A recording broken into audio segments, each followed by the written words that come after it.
Kita kan dari kecil diajarin ya, kalau jujur itu adalah hal terbaik. Tapi pernah nggak sih Anda kepikiran, jangan-jangan kalau kita terlalu terbuka, itu justru bisa jadi kelemahan terbesar kita? Nah, itulah pertanyaan provokatif dari buku 48 Hukum Kekuasaan karya Robert Greene, dan hari ini kita bakal kupas tuntas salah satu aturannya yang paling licik. Coba deh pikirin. Waktu Anda belak-belakan soal niat Anda yang sebenarnya, Anda itu bukan cuma sekedar jujur. Anda itu kayak lagi ngasih peta jalan, peta yang bisa dipakai lawan Anda buat mengantisipasi setiap langkah, membangun pertahanan, atau bahkan menyabotase rencana Anda.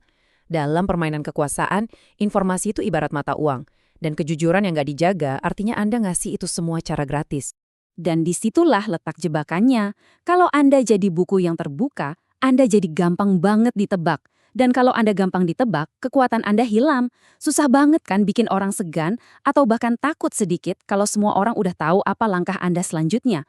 Seringkali, kekuatan sejati itu bukan ada pada apa yang Anda ungkapkan, tapi justru pada apa yang Anda sembunyikan. Nah, ini nyambung banget ke prinsip utama kita hari ini. Hukum kekuasaan ketiga, sembunyikan niat Anda. Tapi perlu diingat ya, ini bukan soal bohong doang.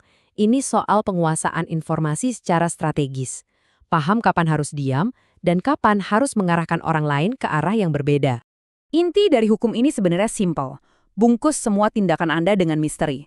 Kalau lawan Anda nggak bisa lihat tujuan akhir Anda, mereka itu kayak lagi berantem di tempat gelap. Mereka nggak akan bisa siap-siap bertahan melawan sesuatu yang nggak mereka lihat datang. Dan pas mereka akhirnya sadang apa yang Anda lakuin, biasanya permainan udah selesai. Jadi gimana caranya? Taktik pertama yang bakal kita bahas itu namanya red herring. Sebuah pengalih perhatian yang sengaja dirancang untuk menyesatkan. Dan buat lihat gimana taktik ini bekerja, kita akan lihat contoh dari salah satu negarawan paling licik dalam sejarah. Coba bayangin ya, Prusia tahun 1850, lagi panas-panasnya mau perang. Dan di pusatnya ada Otto von Bismarck, orang yang identik banget sama besi dan darah. Semua orang, beneran semua orang, mengharapkan dia jadi yang paling depan teriak perang! Reputasinya sebagai pendukung perang yang berapi-api itu udah nggak diragukan lagi. Nah, langkah inilah yang bikin semua orang bingung. Coba bayangin deh pusingnya orang-orang di parlemen waktu pendukung perang paling vokal tiba-tiba malah memuji Austria dan mengingatkan soal bahayanya perang. Tindakannya itu benar-benar berlawanan sama semua yang orang tahu tentang dia. Apa sih maunya dia? Dan lihat saja hasilnya.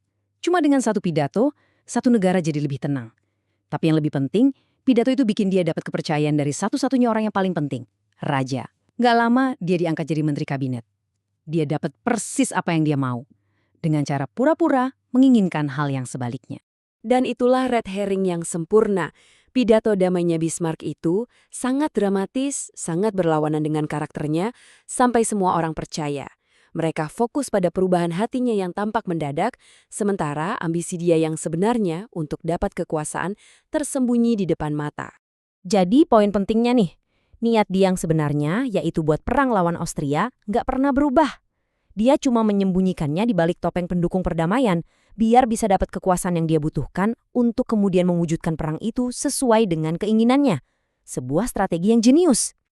Oke, mengalihkan perhatian pakai drama kayak yang Bismarck lakukan itu satu hal. Tapi ada taktik lain yang lebih halus, smoke screen atau tabir asap. Nah, ini bukan soal jadi heboh dan mencolok. Justru sebaliknya, ini tentang menjadi begitu biasa, begitu membosankan, sampai nggak ada yang sadar apa yang sebenarnya lagi Anda lakukan. Coba deh lihat gimana penipuan cerdik ini berjalan. Semuanya dimulai dari umpan kesepakatan pondok berburu yang kelihatannya biasa aja. Itu adalah tabir asapnya. Begitu penuh dengan detail yang membosankan sampai targetnya jadi lengah. Nah, pas dia lagi sibuk sama hal-hal sepele, tujuan sebenarnya dimasukin. Pertandingan tinju yang udah diatur. Dan kemudian jebakannya dipasang. Pertandingannya diakhiri dengan kematian palsu, bikin panik, dan para penipu ini bisa kabur bawa uang si target. Dan itulah inti dari tabir asap. Anda nggak menciptakan drama, Anda justru bersembunyi di balik hal yang biasa. Anda pakai kedok yang begitu biasa, begitu nggak menarik, sampai perhatian orang lain jadi buyar. Siapa coba yang bakal curiga ada penipuan besar-besaran tersembunyi di balik kesepakatan bisnis yang membosankan? Oke, biar jelas bedanya ya. Red herring itu kayak pidatonya Bismarck, sebuah aksi besar yang menarik perhatian semua orang ke arah yang salah. Kalau smokescreen, itu kayak kesepakatan propertinya si Yellow Kid. Saking membosankannya, perhatian target jadi kemana-mana. dan tujuan yang sebenarnya bisa lolos tanpa ketahuan. Jadi, menyembunyikan niat kelihatannya strategi yang jitu ya. Tapi ada satu masalah besar. Apa yang terjadi kalau menyembunyikan niat itu udah nggak mungkin lagi? Apa yang Anda lakukan kalau semua orang udah tahu Anda itu licik? Nah, disinilah kita nemuin kebalikan dari hukum ini yang menarik banget. Mencoba pakai taktik red herring ketika semua orang udah nganggap Anda licik itu cuma akan jadi bumerang.